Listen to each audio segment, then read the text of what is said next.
KPM.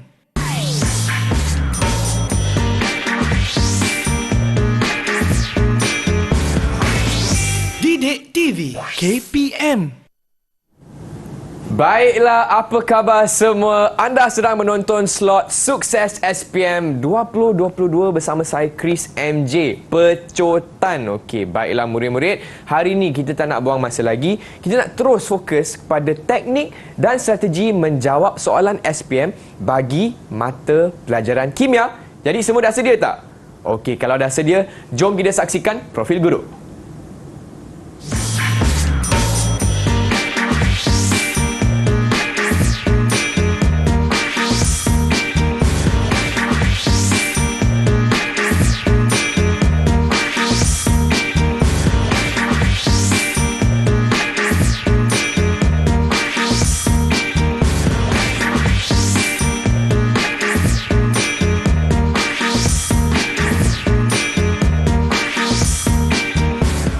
Itu dia murid-murid. Hari ini saya bersama dengan Cikgu Nisa. Hai Cikgu. Hai Chris. Apa khabar Cikgu? Sehat Alhamdulillah. Sihat, Chris apa khabar? Chris pun sihat, khabar Okey. baik dan hari ini cukup semangat lah Cikgu Ya, nak betul. belajar teknik menjawab soalan kimia. Tapi sebelum itu saya juga ingin ucapkan selamat datang kepada Cikgu Aida selaku juru bahasa isyarat episod kali ini. Hai Cikgu Aida, apa khabar?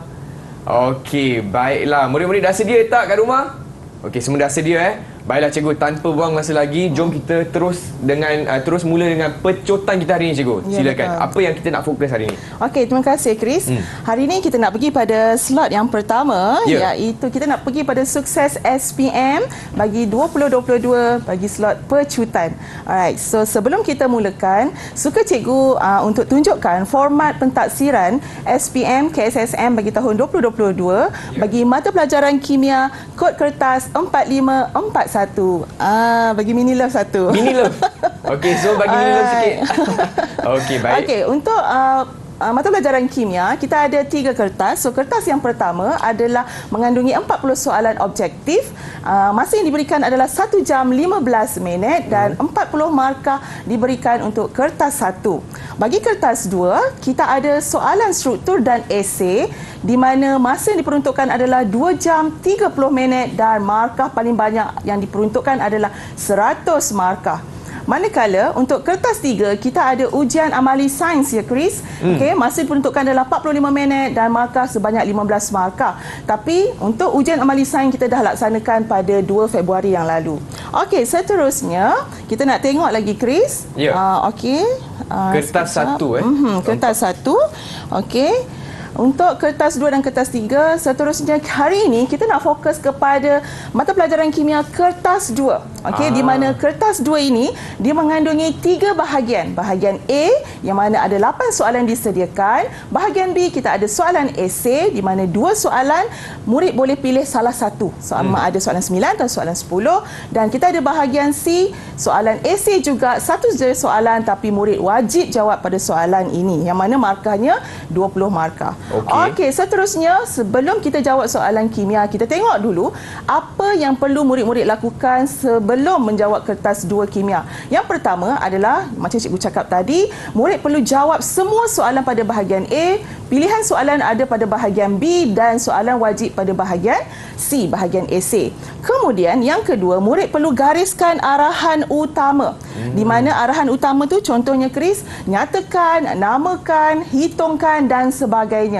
So kalau soalan bagi ataupun minta namakan, murid kena bagilah. Contohnya apakah nama garam tak terlarutkan? Jadi namanya adalah sebagai contoh kalsium karbonat. Jangan bagi formula CaCO3, tak nak.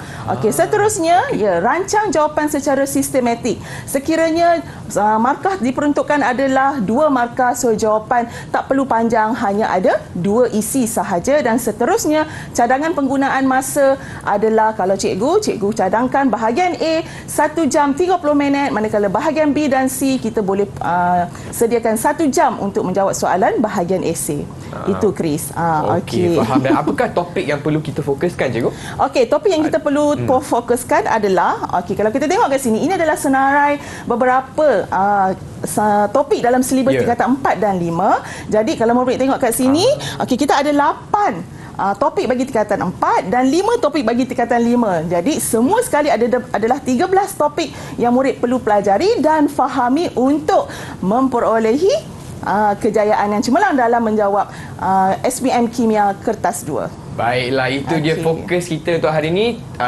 Kimia Kertas 2. Baiklah cikgu, kita berehat sebentar boleh tak cikgu? Okey, boleh. Okey, murid-murid di rumah terus bersama kami Didik TV KPM Sukses SPM Pecotan. Didik TV KPM. Didik TV KPM. Apa khabar murid-murid? Anda sedang menonton slot Sukses SPM 2022 bagi Pecotan. Itulah fokus kita hari ini bersama saya Chris MJ dan juga Cikgu Nisa untuk mata pelajaran Kimia Kertas 2. Baiklah Cikgu, tanpa buang masa lagi, apakah fokus kita untuk segmen seterusnya Cikgu? Silakan. Okey Chris, fokus utama kita untuk hari ini adalah kepada Pecutan Kimia Kertas 2 bahagian A, di mana cikgu akan tunjukkan dulu beberapa contoh soalan struktur. Okey, yang pertama, kalau kita tengok pada soalan struktur, cikgu ambil yang soalan nombor 1 dia agak senang Chris. Agak senang. Agak senang. Kita mulakan dengan yang mudah dahulu. So yang pertama, Rajah 1 menunjukkan lengkung pemanasan bagi naftalina di mana formula dia adalah C10H8. Soalan dia adalah nyatakan jenis zarah dalam naftalina. Okey, apakah jenis zarah? Zarah ni selalunya pelajar-pelajar dia agak keliru dengan perkataan keadaan fizikal. Jadi zarah terkandung atom, ion ataupun molekul. Jadi kalau naftalina kategorinya adalah molekul. Okey, so seterusnya, apakah maksud takat lebur?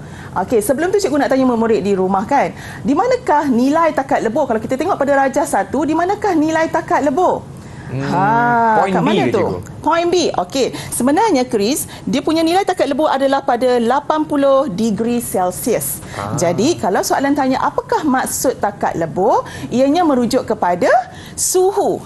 Chris, suhu sebab dia duduk pada kedudukan suhu. Suhu malar apabila sesuatu bahan bertukar daripada keadaan di sini pepejal, dia tukar kepada cecair. So, kat sini adalah pepejal dan cecair. Cikgu tambah. Pada tekanan tertentu. Jadi satu markah diperolehi. Boleh Boleh cikgu. Alright. So seterusnya adalah soalan tanya. Nyatakan keadaan fizik bagi naftalina semasa proses peleburan. Cikgu dah tunjuk tadi apakah keadaan fizik. Keadaan ni Chris, dia lebih kepada pepejal, cecair ataupun gas. Jadi di manakah keadaan fizik ataupun apakah keadaan fizik pada proses peleburan waktu ini? Pepejal dan cecair. Ya, pandai. Okey, pepejal dan cecair. Dapat satu markah untuk Chris. Okey, so seterusnya, mengapakah suhu kekal malar di antara B dan C walaupun pemanasan diteruskan? Kalau kita panaskan sesuatu bahan Chris, memang suhu akan meningkat. Tapi kat sini dia macam ada magic sikit. Kenapa pada B dan C suhu tu kekal malar tapi tak naik? Okey. So jawapan dia 2 markah kat sini. So murid-murid perlu fokuskan kepada tenaga haba yang diserap. Okey, tenaga haba tadi yang dibekalkan telah diserap oleh siapa? Oleh zarah-zarah untuk apa? Untuk mengatasi daya tarikan antara zarah supaya zarah pepejal tadi boleh bertukar kepada cecair. Kita perlu seraplah haba tu Chris. Sebab tu suhu tak meningkat. Okey, boleh murid-murid? Okey, seterusnya. Okey, kita nak pergi pada soalan nombor 2. Okey, kita berganjak seterusnya. Okey, kita tengok. Ini adalah soalan dalam topik bab 3, kimia tingkatan 4, di mana Rajah 3 menunjukkan tumbuhan hijau mengalami fotosintesis untuk menghasilkan sebatian X dengan formula C6H12O6 dan gas oksigen. Okey, kalau pelajar yang murid yang ambil subjek biologi, dia akan tahu tentang proses fotosintesis. Jadi soalan dia tanya tentang definisi. Apakah maksud formula molekul? Apakah itu formula molekul? Yang ini kena hafal kan cikgu? Ya, kena hafal Chris. Okey, ada banyak perkara ataupun definisi yang kita perlu hafal dalam kimia. So ini salah satu, ianya merujuk kepada formula kimia yang menunjukkan bilangan sebenar Chris, atom setiap unsur dalam suatu sebatian. Okey, kita tak boleh nak ringkaskan formula ni. Contohnya C6H12O6 ni, kita kena tunjukkan formula sebenar. Okey, bilangan sebenar dia. Okey, seterusnya namakan sebatian X. Apakah nama bagi sebatian X? Sebatian X ni dia dah bagi tahu dah Chris, dia adalah molekul C6H12O6. So, rasa-rasanya apakah nama bagi sebatian X? Okey, jawapan dia adalah glukosa. Nampak tak Chris? Soalan dia tanya namakan. Jadi, murid-murid kena bagi perkataan, nama. Okey, sekiranya Chris, kalaulah kata murid-murid bagi formula, Chris rasa betul tak? Tak betul kot. Tak betul. Pandai pun sebab dia minta namakan, bukan formula. Begitu. Mudah kan kimia?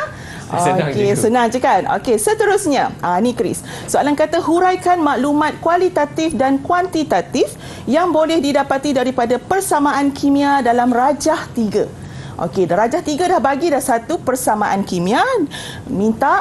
Soalan minta murid-murid berikan maklumat kualitatif dan kuantitatif. Cikgu, saya ada soalan satu. Apa tu Chris? Apa yang dimaksudkan dengan kualitatif dan kuantitatif? Okey, bagus soalan Chris ni sebab ramai murid-murid yang tanya juga cikgu, apakah itu kualitatif dan kuantitatif? Jadi, kualitatif ni sebenarnya Chris, dalam persamaan kimia, kita boleh sebenarnya mengenal pasti keadaan fizikal bagi bahan yang terlibat serta hasil tindak balas.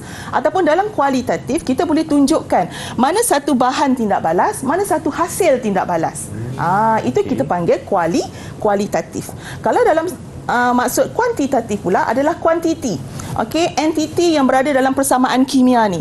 Contohnya, cikgu boleh sebut kat sini 6 mol air bertindak balas dengan 6 mol karbon dioksida. Maksudnya cikgu bagi tahu berapa mol yang terlibat. Itu kita panggil kuantitatif. Faham. Ataupun kita boleh sebut 6 molekul air bertindak balas dengan 6 molekul karbon dioksida. Jadi jawapan dia adalah macam yang dipaparkan adalah 6 mol gas karbon dioksida bertindak balas dengan 6 mol air menghasilkan 1 mol glukosa dan 6 mol gas oksigen. Dalam jawapan ini awak boleh dapat 2 markah. Okey, faham. Boleh dapat 2 markah sebab dah ada dalam tu kualitatif dan kuantitatif. Okey, boleh ya Chris? Boleh cikgu. Okey, seterusnya jom kita berganjak pula kepada soalan pengiraan. Tak susah pun pengiraan ni. Soalan pengiraan yang ni Chris takut ni. Chris takut. Okey, jangan takut Chris. Soalan dia kata, hitungkan isi padu gas karbon dioksida yang diperlukan untuk menghasilkan 1 mol sebatian X. So soalan dia nak apa tu? Soalan dia nak isi padu dan isi padu gas karbon dioksida. Okey, kalau kita tengok dekat persamaan kimia ni, di manakah isi padu gas? Di manakah gas karbon dioksida? Ianya berada di sini. CO2. CO2 tu adalah formula gas karbon dioksida. Kalau Chris tahu, apakah formula gas oksigen yang kita sedut hari-hari, Chris? O2. Pandai. O2 berada di ujung sini, betul? Betul. Okey, so jangan kita salah tentang formula kimia. So, apa yang berlaku sekarang ni, kita perlu tahu isi padu. Isi padu, kalau kita tengok pada formula segitiga ini, isi padu berada di atas. Okey, jadinya bagaimana kita nak dapatkan nilai isi padu ataupun nilai isi padu, kita kena darabkan dengan bilangan mol. Mol darab dengan isi padu molar. Okey, mol kena darab dengan isi padu molar. Sekarang ni isi padu molar ni dah diberikan. Okey, dah diberikan di atas situ. 24 dm padu per mol. Jadi bilangan mol, bagaimana kita nak dapatkan bilangan mol? Sebab dalam soalan kata dia bagi 1 mol sebatian X. So 1 mol sebatian X tadi kat sini kan? So kita ada 1 mol. Kalau sebatian X ada 1 mol, berapa mol bilangan bagi karbon dioksida? 6 cikgu. 6. Pandai Chris. Ada 6. Jadi Chris dah dapat 1 markah untuk nisbah. Nisbah mol dah dapat 1 markah. Jadi bila kita dah tahu nilai bagi mol iaitu 6, so kita boleh dapatkan isi padu dengan mendarab isi padu molar. So kita dapat jawapan akhir 144 dm padu. Cikgu, yang formula segitiga ni boleh kena hafal ke atau kena faham? Kita kena hafal. Kalau kita boleh faham lagi baguslah. Memang banyak juga formula-formula dalam kimia ya Chris. So kita kena ingat So tak lupa bila kita dah dapat jawapan akhir, jangan lupa unit. Unit. Okey, di empadu. Itu wajib kena letak. Okey, seterusnya adalah kita nak masuk pula kepada soalan yang agak mencabar, Chris. Okey. Sebab bahagian struktur ni dia ada 8 soalan. Jadi cikgu suka nak tunjukkan pada murid-murid di rumah. Okey. Soalan nombor 8. Okey, dah bersedia? Sedia, cikgu. Dah bersedia. Okey, bagus, Chris. So, seterusnya kita tengok rajah 8.1 menunjukkan susunan radas untuk mengkaji pemindahan elektron pada satu jarak dalam tindak balas redox. Ini adalah dalam topik tingkatan 5 bab 1 keseimbangan redox. Okey, topik yang cikgu rasa murid-murid memang suka. Okey, so apa yang berlaku dekat sini? Tak suka, janganlah, Chris. Mestilah kena suka. Okey, keseimbangan redox. Okey, so apa yang berlaku? Salah satu daripada subtopik dia adalah pemindahan elektron pada satu jarak yang memang terkenal lah, tiub U ni. Okey, so kalau kita tengok pada gambar rajah, kita nampak air bromin, larutan ferrum 2 sulfat, asid sulfurik dan sebagainya, elektrod karbon. Jadi kalau murid-murid jumpa soalan ni, murid-murid kena kenal pasti dulu siapakah air bromin, okey, larutan ferrum 2 sulfat tu dia mempunyai ejen apa. Maksudnya kena kenal pasti ejen pengoksidaan dan ejen penurunan. Okey, kalau dekat sini kalau tengok soalan kan. Okey, soalan kata berdasarkan rajah 8.1 apakah fungsi asid sulfurik? Okey, apakah fungsi asid sulfurik? Asid sulfurik sebenarnya membenarkan ion-ion mengalir bagi melengkapkan litar. Okey, ada setengah murid-murid yang jawab untuk membenarkan elektron. So salahlah. Kita kena jawab ion. Okey. So seterusnya kalau kita tengok kan air bromin bertindak sebagai ejen pengoksidaan dan mengalami proses penurunan ya, Chris. Bila penurunan air bromin akan menerima elektron. Dari segi pemindahan elektron dia ada menderma elektron, ada menerima. Jadi air bromin akan menerima elektron menjadi ion bromida. Jadi setengah persamaan yang berlaku di X adalah merujuk kepada larutan ferrum 2 sulfat. Di mana dalam larutan ferrum 2 sulfat ianya adalah ejen penurunan, tapi kita fokus kepada ferrum 2. Okey, bila dia mengalami proses pengoksidaan, apa yang berlaku kepada ferrum 2, ion ferrum 2 dia akan mengoksida menghasilkan ion ferrum 3 dan menerima satu elektron. Okey, satu markah. Manakala pada elektrod Y, air bromin akan menerima elektron menghasilkan ion bromida. Okey, ada berlaku proses pengoksidaan dan proses penurunan. Okey, ini adalah dinamakan proses ataupun tindak balas redox. Okey, seterusnya, dia tanya kat sini, nyatakan perubahan nombor pengoksidaan bagi air bromin. Okey, nombor pengoksidaan bagi air bromin. Kalau kita tengok kepada setengah persamaan tu tadi, Chris, kalau kita tengok pada setengah persamaan, bromin ni, air bromin dia punya nombor pengoksidaan adalah berapa? Ada cas tak? Tak ada kan? Tak ada cas. So dia akan jadi kosong. Manakala ion bromida, kalau kita tengok dekat situ, mempunyai cas iaitu negatif 1. So perubahan berlaku iaitu negatif 1 dekat sini. Jadi kalau kita tulis jawapan, kita kena tulis sebelum dan selepaslah perubahan kan. Jangan tulis negatif 1 sahaja. Jadinya jawapan dia adalah kosong kepada negatif 1. Begitu.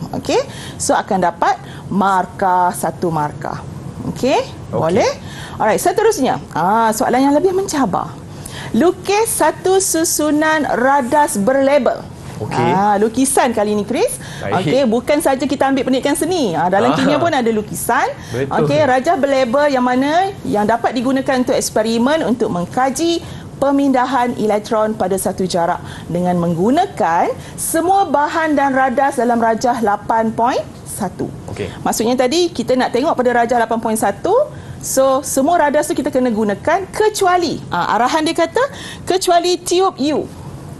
Dan kaki retort kat ujung sana. Anda juga dibekalkan dengan larutan kalium iodida. dan larutan kalium manganat 7 berasid bagi menggantikan larutan ferrum 2 sulfat dan air bromin. Okey. So dia bagi kalium iodida, dia bagi larutan kalium manganat 7 berasid. Ya. So kena guna larutan yang dibagi. So beberapa radas lain yang sesuai boleh digunakan untuk mengubah suai eksperimen ini. Jadi, ada lagi arahan dia. Chris, tunjukkan arah pengaliran elektron. Oh, banyak betul. So sebab 3 markah, so murid kena jawab bagi 3 jawapan. Okey. So jawapan yang pertama adalah lukisan. Dalam lukisan ni Chris, boleh dapat 2 markah di mana lukisan perlu cantik. Perlu berfungsi. Kalau bentuk air, kena lukis bentuk air. Okey. And then seterusnya mesti ada label. Okey, so markah pertama diberi kepada gambar rajah berfungsi. Ya. Yang kedua, okey, mesti label dengan baik. Dan yang ketiga, Chris rasa kat mana? Dekat arah mana tu? pengaliran elektron. Betul tu. Arah pengaliran elektron. So Chris akan dapat ataupun murid-murid kat rumah akan dapat satu lagi markah. So 3 markah. Okey. Seronok kan? Seronok cikgu. Okey, so kita tengok lagi apa lagi yang menarik dalam soalan ni. Dekat sini dia kata sehelai kertas litmus biru. Nampak tak Chris? Soalan semakin mencabar. Okey. Murid-murid perlu kekal fokus. Okey, sehelai kertas litmus biru dicelupkan ke dalam larutan natrium klorida pekat NaCl dan diletakkan di atas sekeping slide kaca. 2 elektrod karbon R dan S diletakkan di atas kertas litmus itu. Elektrod-elektrod itu disambungkan kepada bateri seperti tunjukkan rajah 8.2. So kat sini dia ada clue murid-murid, natrium klorida pekat dan dia ada elektrod karbon. So ini adalah elektrolisis. Baik. Jadi soalan dia kata berdasarkan jadual 8, okey, terangkan perbezaan pemerhatian. Pemerhatian pada elektrod R, kertas litmus biru bertukar merah. Okey, dan kemudian luntur, kemudian S tak ada perubahan. Jadi apakah sebab kepada pemerhatian tersebut? Jadi kalau kita tengok dekat sini, kita kena buat huraian sikitlah Chris, sebab kita nak tahu apakah jawapan kepada soalan tadi. Okey, jadi ion yang hadir, kalau kita tengok ke sini ada 4 jenis ion. Jadi di elektrod anode dan kathod, kita kena tengok ion apa yang akan tertarik macam cikgu tunjukkan. Okey, seterusnya ion yang dipilih untuk dinyah cas. Kenapa kita pilih klorida ion? Kenapa kita pilih ion hidrogen? Mesti ada sebab. So jawapan dia adalah okey. Tada! Okey, gas hidrogen adalah bersifat neutral, dihasilkan di elektrod S.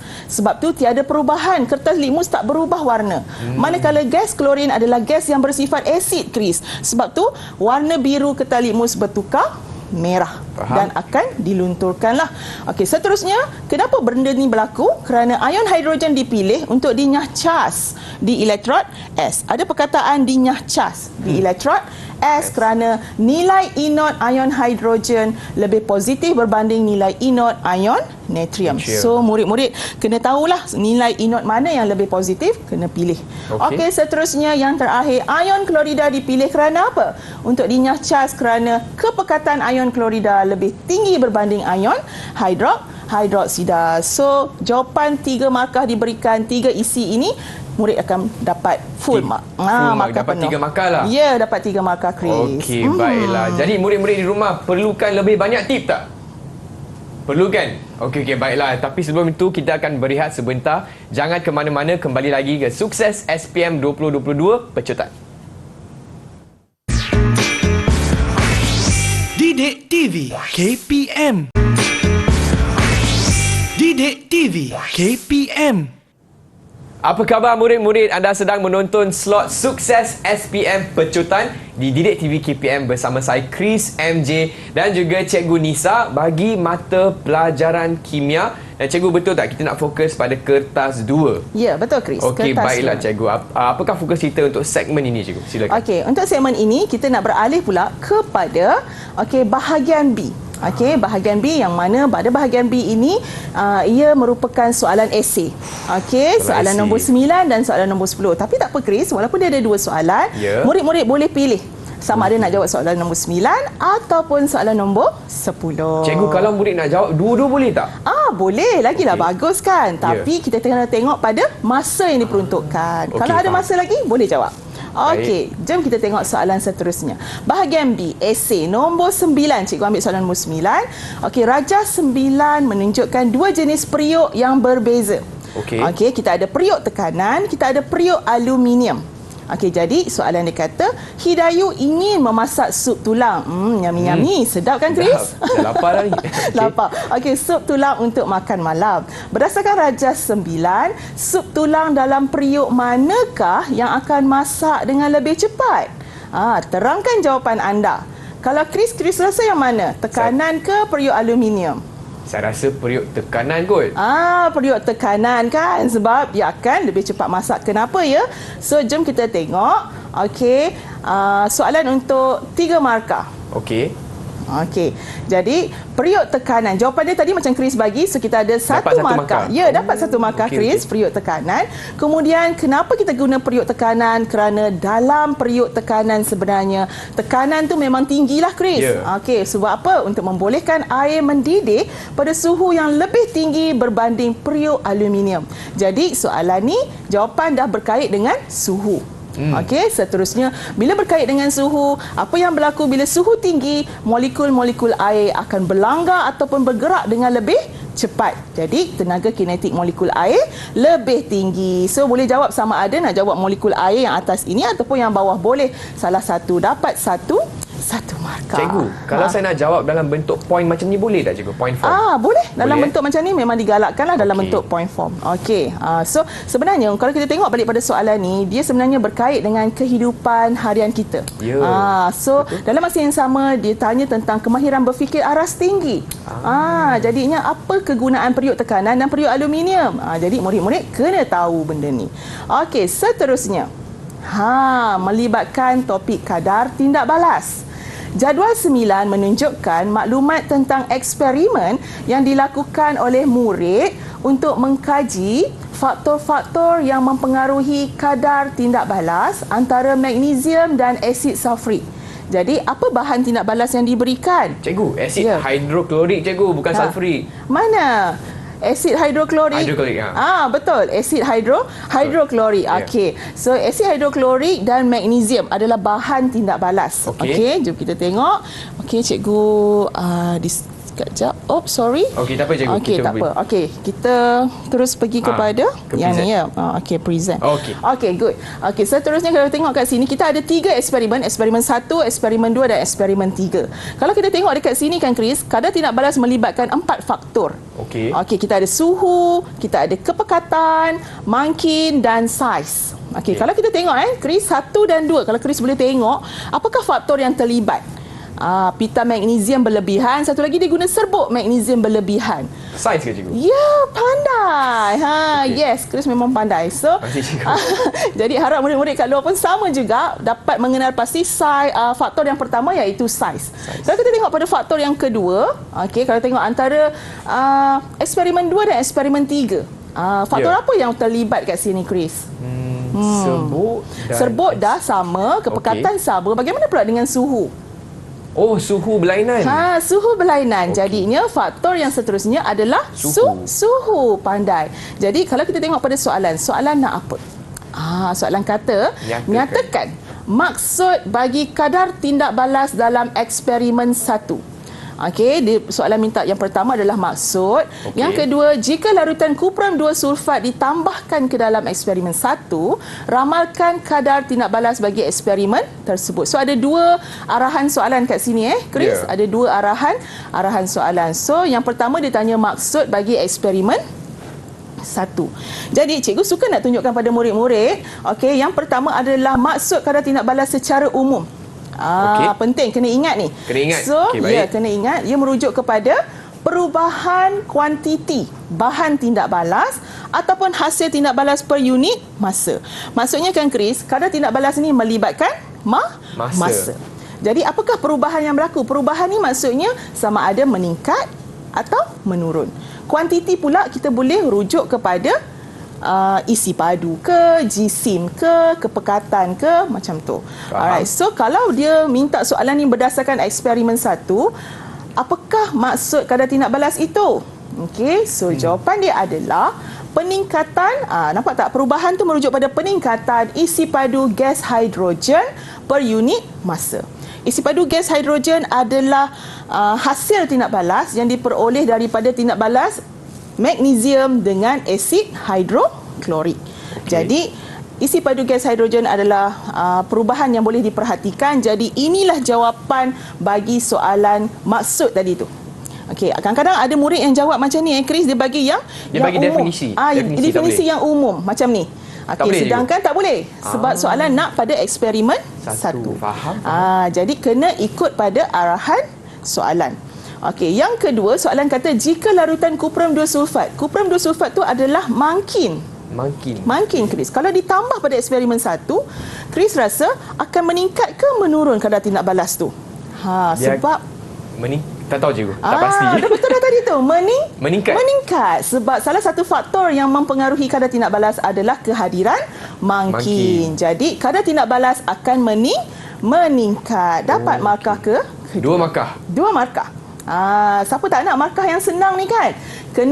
Wajib kena ambil 2 markah ni. Okey, seterusnya.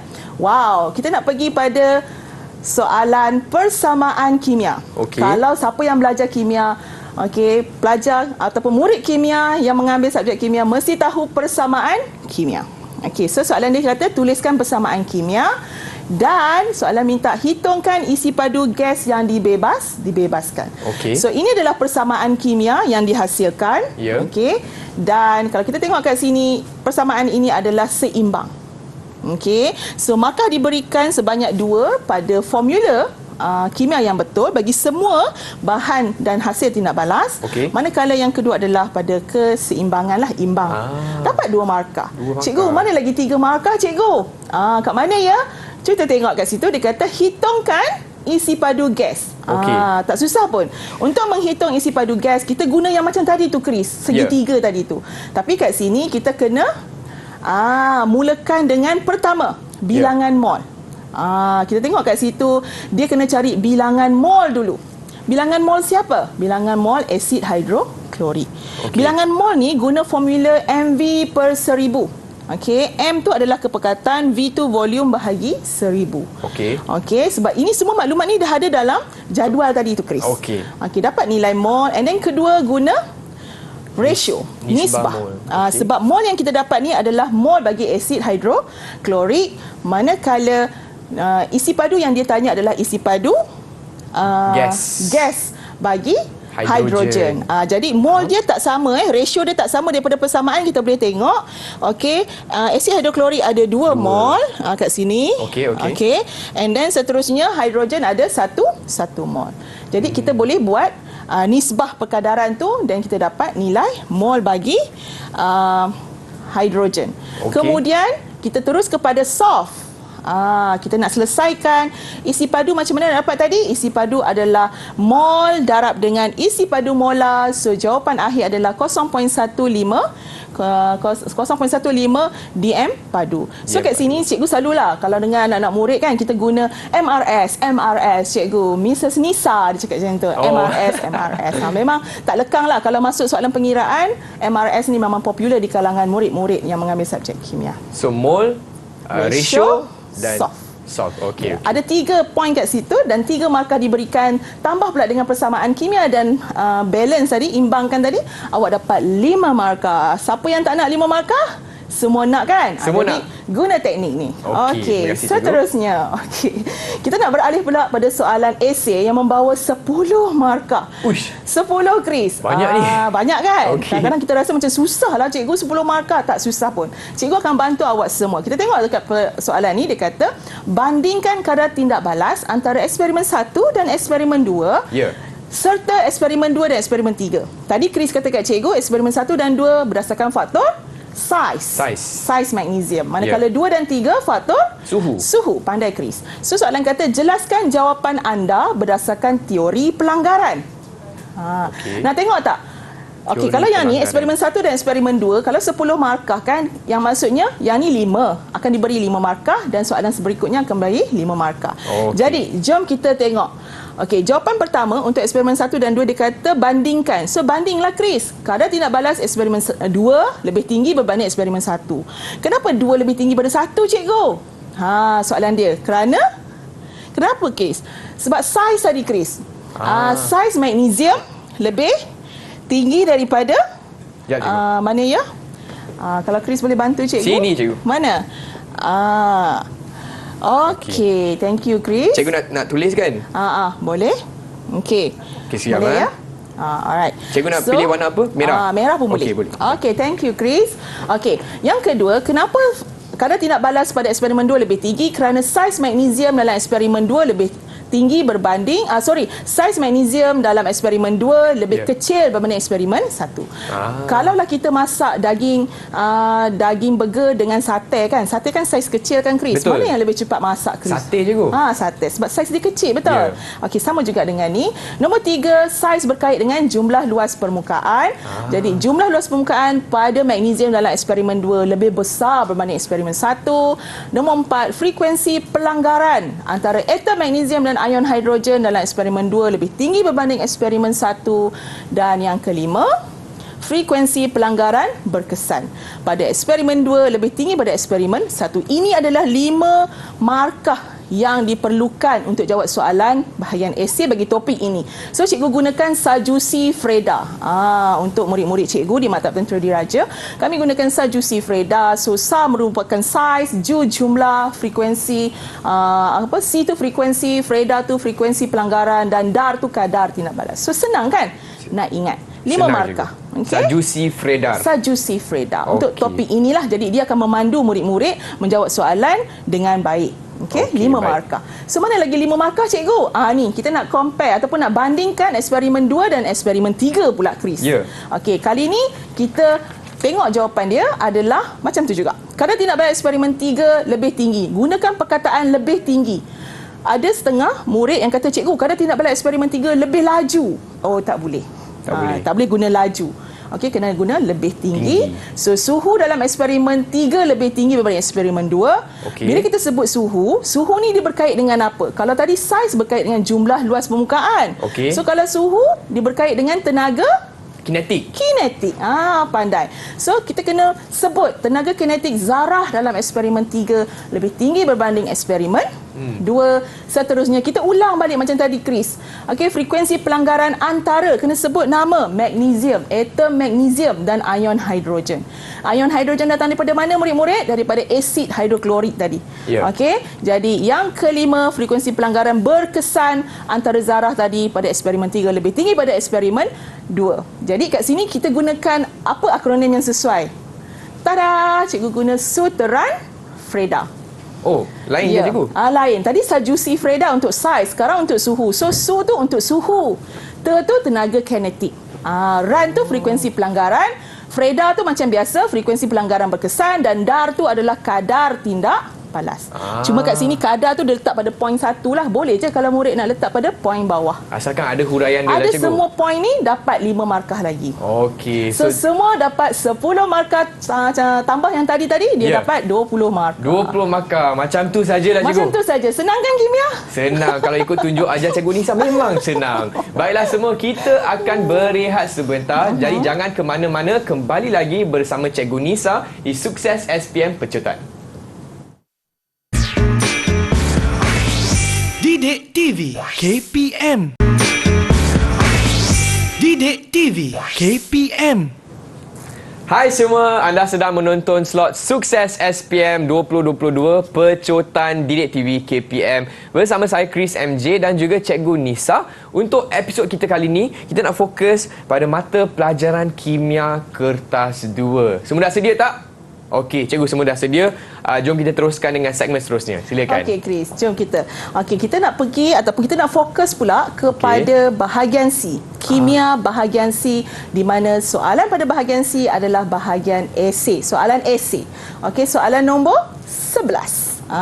Okey, di mana murid wajib jawab soalan ni. Jangan tinggal, kalau tak awak akan rugi 20 markah.